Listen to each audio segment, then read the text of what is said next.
All right, I'm going to get started whether you're ready or not. So I'm giving the talk about DLL hijacking. I'm actually like an embedded systems reverse engineer and mostly spend my time like hacking circuit boards and looking at firmware and stuff. But I kind of made it a life goal to start learning about Windows a little bit. And so for the last like year or two, I've spent a bit of time learning more about Windows. But I've actually encountered this problem a little bit ago. So I'll talk about the history or my history with DLL hijacking. But if you don't know what DLL hijacking is, it's that applications are lots of different applications, actually. So like one program might have a whole bunch of extra code files that go with it. These are called DLLs. Your application's going to load a whole bunch of these. And sometimes your application tries to load these additional libraries from places that you don't have full control over. And the kind of why do you care about this? It's like, well, this can be used to compromise your workstation. This can be like if you get a document file from somebody you don't trust, it can actually have a DLL embedded if it's a compressed file in it. And there are ways that people can use to not only gain initial access to your computer, but they can also elevate privileges on your computer. And what can you do about it? Well, as a researcher, it's a really fun problem to look at, because if you look at software that nobody has looked at too much, chances are good it's going to have some form of DLL hijacking in it. And there's going to be an interesting place you can look that like nobody does, and that's going to be part of this talk. For vendors, I would say like the what do you do about it is fix your installers, and that's kind of a hint as to what one of the things that I'm going to talk about is. And end users, there's a registry key you can edit in Windows, although that isn't as severe as it used to be. But always run your installers from a clean directory is a big thing. How many people run their installers from their downloads directory? Like you use a browser, download your installer. All right, that's cool. We're going to talk about that. That's going to be super fun. So kind of my history with this bug, I started working for this company. We do just industrial control system stuff. And I started working there in 2016. That's been a long time. I think it was 2016, yeah. And so we actually had this contract before I even started, so I didn't negotiate this contract, but the contract was interesting. There's this industrial control systems vendor. They make like the PLCs and stuff that you use. In fact, I think there's one of them over there. They had some outside researcher report a vulnerability to them, and the vulnerability was you have DLL hijacking in your application, and as well as the installer for your application. But they wanted a test harness. They wanted some way to like test all of their additional code to see if they had DLL hijacking in it. So that's what they hired us to do. So I wrote this little test harness and gave it to them, and like a month or two later, it was basically just taking process monitor output, parsing it, checking file system permissions on the disk, and then giving you a report of like, here are the hijackable DLL locations. Since then, though, I started looking at a lot of different industrial control systems softwares and finding this vulnerability all over the place. And in 2025, I found DLL hijacking in Windows. And it's really weird, and we'll get to it, but it's really bizarre and interesting, I think.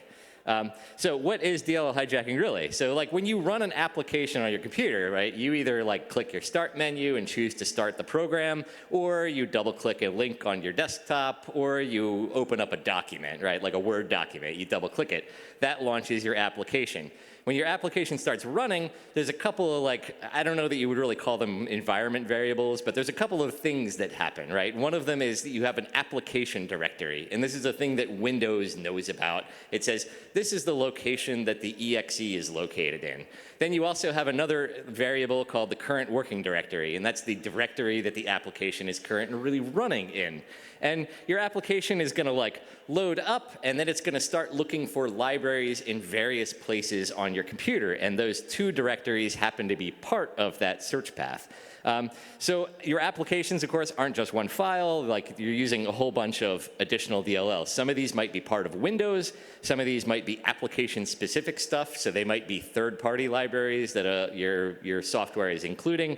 And these just get loaded from a bunch of different places on your hard drive. And so here's an example of some engineering software. I think this was called, I just had this installed in my VM and took a screen screenshot of it. It's Flow Express, which I think is like some kind of flow meter management software for industrial systems. Probably they run it here, I don't know. But this is, you have one executable, and then you have like 50 different DLLs, and this would be inside of the application directory.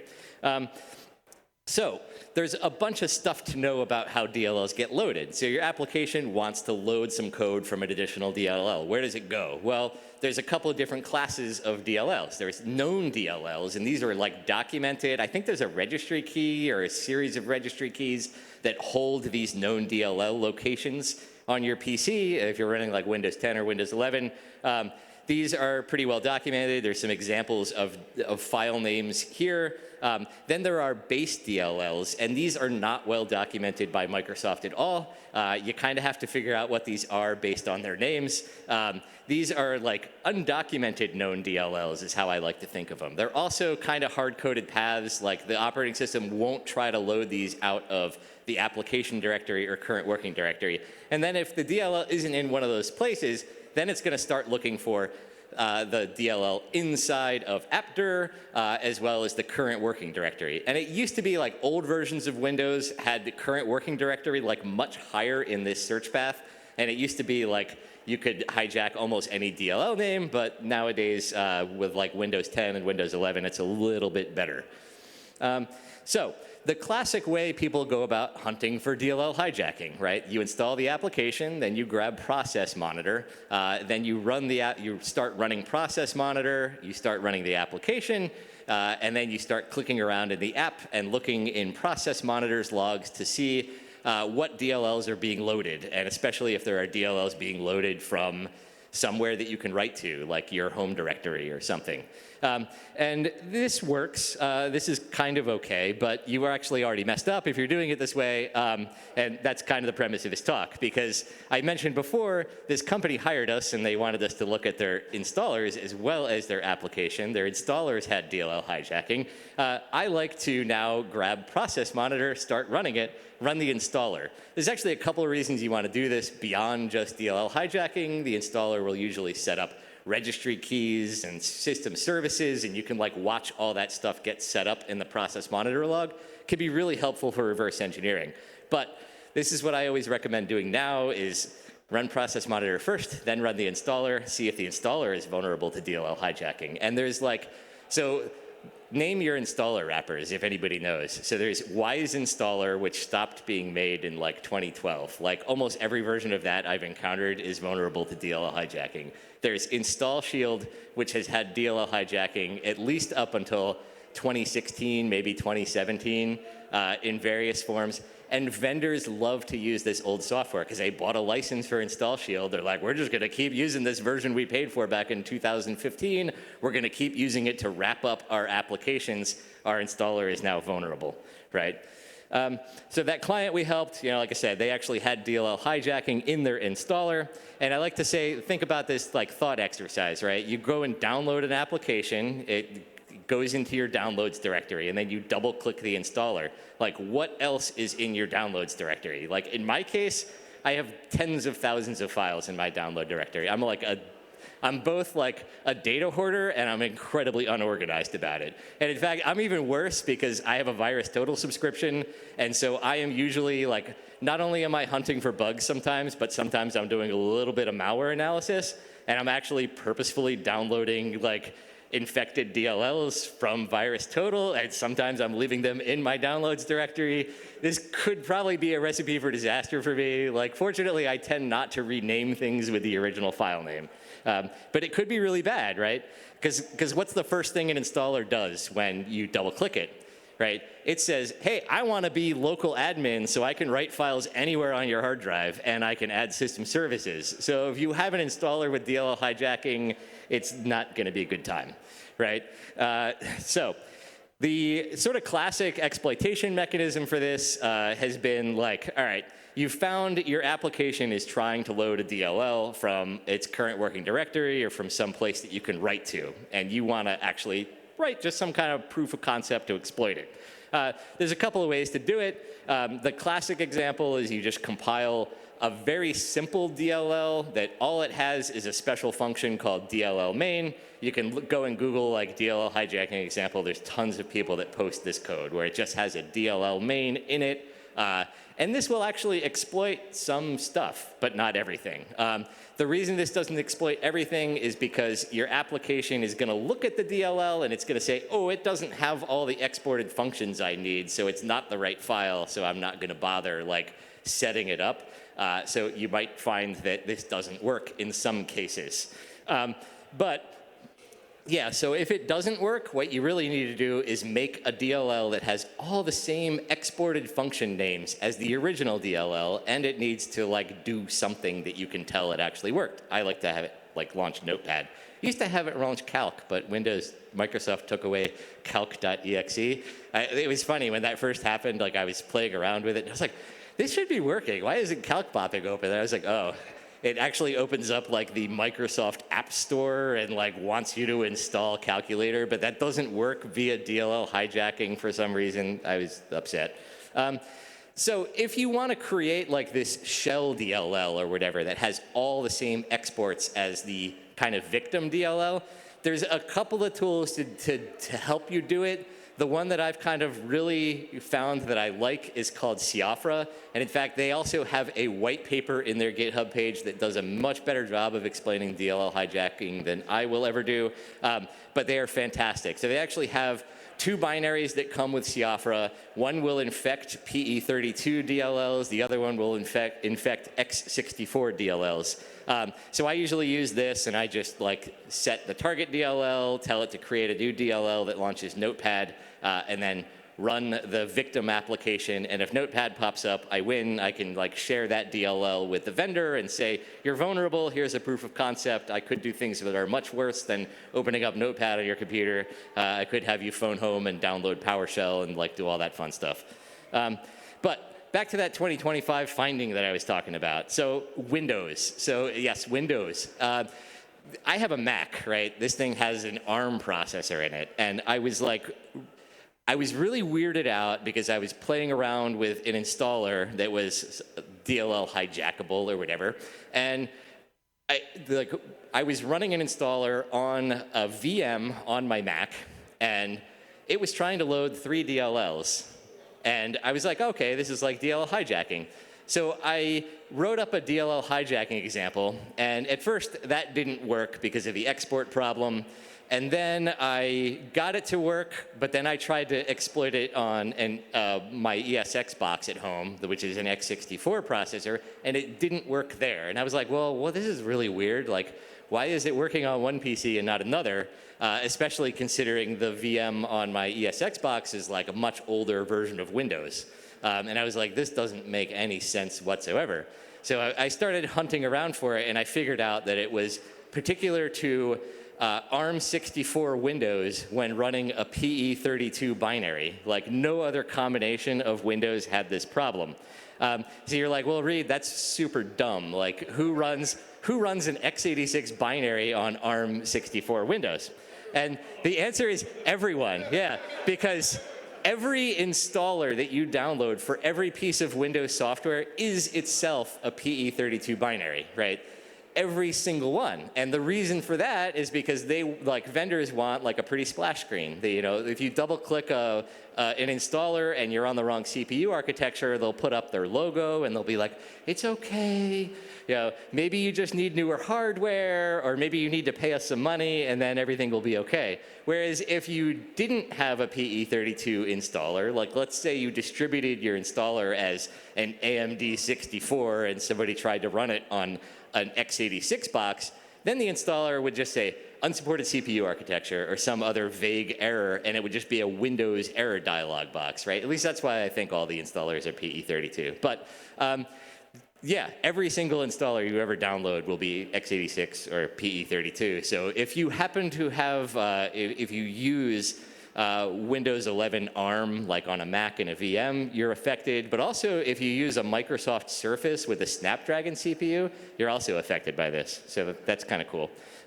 This is an example of just an installer being vulnerable to hijacking. Some of these DLLs are the Windows problem, and some of them are specific to this installer. This is just like a development environment for some embedded processor crap. But this is what procmon output looks like. So if you apply a bunch of filters, you can filter on the process name. So in this case, it's softtune.exe. You can filter on the file name and say file name ends in .dll. And then you can filter on the what happened, and you can say name not found. That'll tell you whenever the program tries to open up a DLL and the DLL didn't exist. That's prime candidate for DLL hijacking. So spotting DLL hijacking, there's 3 phases of your DLL hijacking career. You just use procmon, then you start to learn about automated tools that can really help. And Siofra, by the way, is one of those automated tools that can help, but it will miss things. And the reason I say that, Siofra is incredible. I love it because of its ability to infect DLLs, but it will give you this full report, and it's beautiful. It will tell you all the DLLs that your application loads, and it will tell you whether that DLL is a known DLL, base DLL, or probably hijackable. But it doesn't spot this Windows problem because this is a Windows problem, right? The Windows for ARM64 was actually trying to load base DLLs from the application directory, but only in that one binary combination. So now I've just kind of gone back from using my own automation tools and stuff to just using procmon because it works better. This is an example of using Siofra to infect a DLL. So you just say the mode is infect, you point it to the original Windows copy of the DLL, you give it an output file name. In this case, I'm just saving it in the directory, and I tell it a payload type of launch notepad in this case. This is kind of a funny thing too. Siofra did not used to get tagged by Windows Defender as malicious until I reported the vulnerability to Microsoft, and then Defender started tagging it. Because I shared with them a couple of different infected DLLs, and they were like, "How did you generate these?" I'm like, "Oh, I used this tool Siofra." And then Siofra started getting tagged. I was like, "Oh, cool. All right, thanks guys. Now I got to disable Windows Defender to keep doing this." All right, so Brandon, this is your cue, man. We've talked about actually exploiting stuff. So how do we detect kind of in the wild exploitation? There's kind of limits. People that use EDR know way more than me about the kind of detection end of things. I was very curious to know about active exploitation because I reported this bug to Microsoft. Their first thing they asked is it being actively exploited? And I'm like, how the hell do I answer this question? And so to answer the question, I was like, well, I can go on VirusTotal, and I can look for files that were submitted with one of the infectable names, and I can say, show me anything that's not digitally signed. So these would be Microsoft-based DLLs or the same name as a Microsoft-based DLL, but not digitally signed by Microsoft. And also, why not, because there's a lot of files that you get just with those. I said, why not also tell me things where at least one antivirus said this was malicious?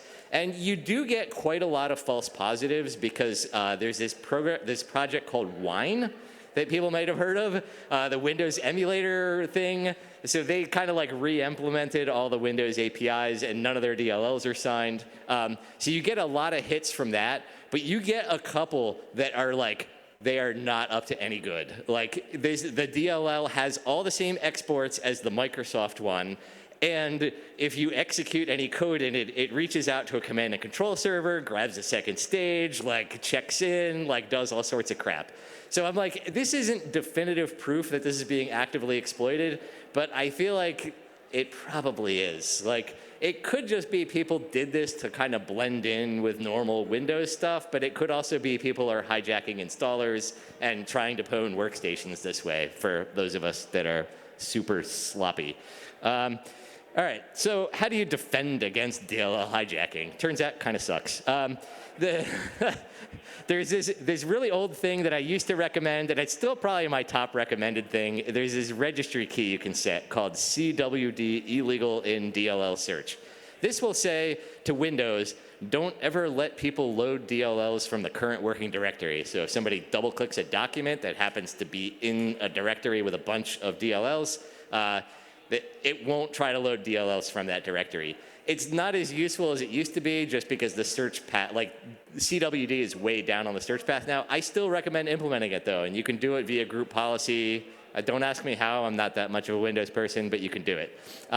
For vendors, like stop using ancient versions of Install Shield and Wise Installer and stuff. I think Wix Installer is pretty good. I have never seen a Wix install wrapper application that was vulnerable to this, but could happen. And if you're like an end user, this is really, it's easier said than done, but don't double click stuff from your downloads directory, especially not installers. Like copy them to a clean directory. I am probably never gonna follow this advice myself, but but it's worth mentioning it so we can blame you when you get pwned.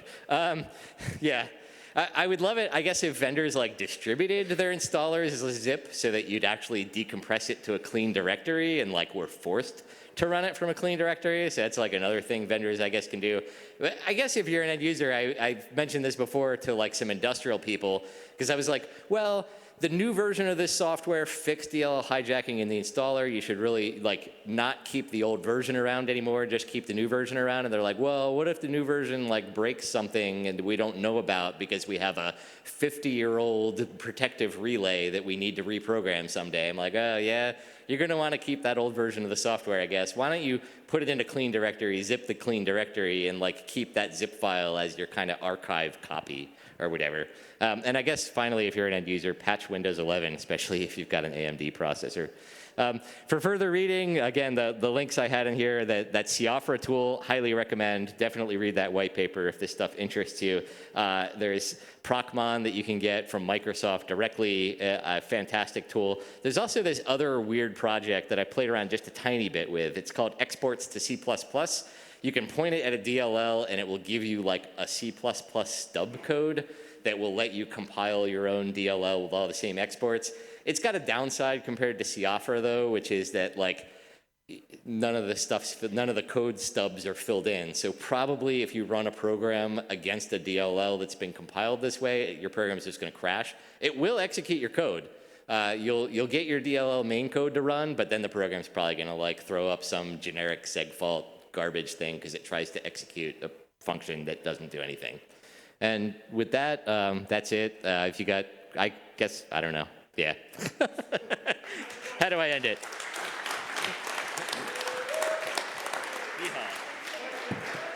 Yeah. Questions? Is export to C also picked up by a Defender? I don't think so. Because, yeah, I don't think so. I haven't played with it recently, so I don't think so, though. But, yeah. How much did you get paid from Microsoft for reporting this? Oh, no. $0 and probably, yeah, that's about it. I was going to say, like, yeah. I had to assign the CVE myself, though. That I will say.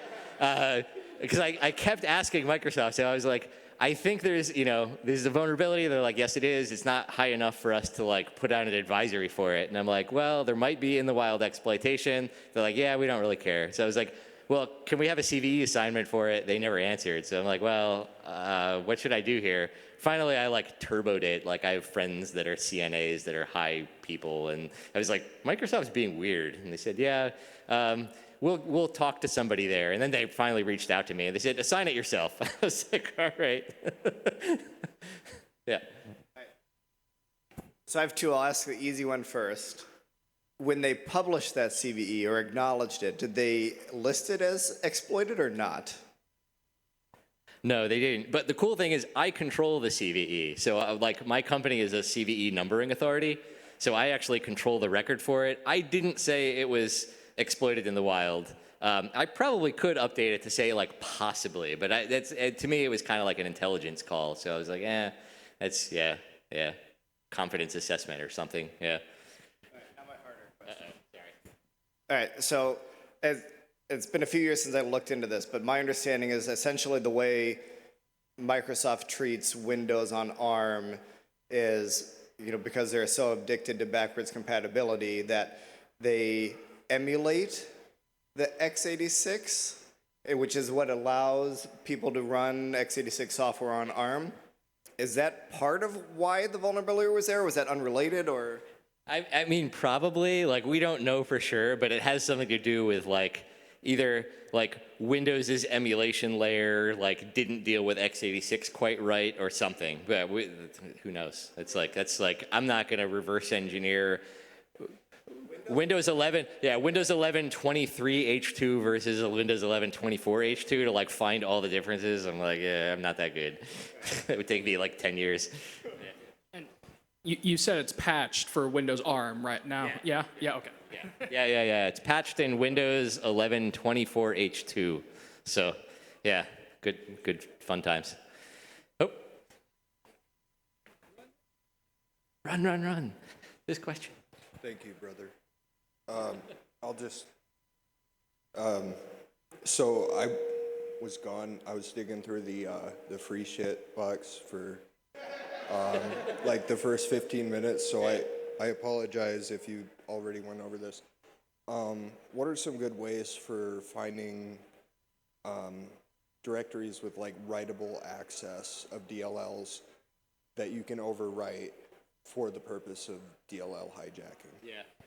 Yeah. So to find them, I pretty much just use Procmon and build up a list of directories, and then just see what like authenticated users and regular users on the system can write to. Like usually, I'm focused on like what's in the current working directory or appdir of the program, because honestly, like if you think about it. If somebody installs an application with like poor protection, like a lot of times they'll install things under /vendor name instead of /program files, like the whole directory then becomes writable. And it's like, is it really DLL hijacking when I can modify the executable itself or implant my own DLLs into the directory with the executable? I mean, I guess maybe, but it gets interesting. So that was like what my automated tool back in 2017 did, though, was to like hunt through.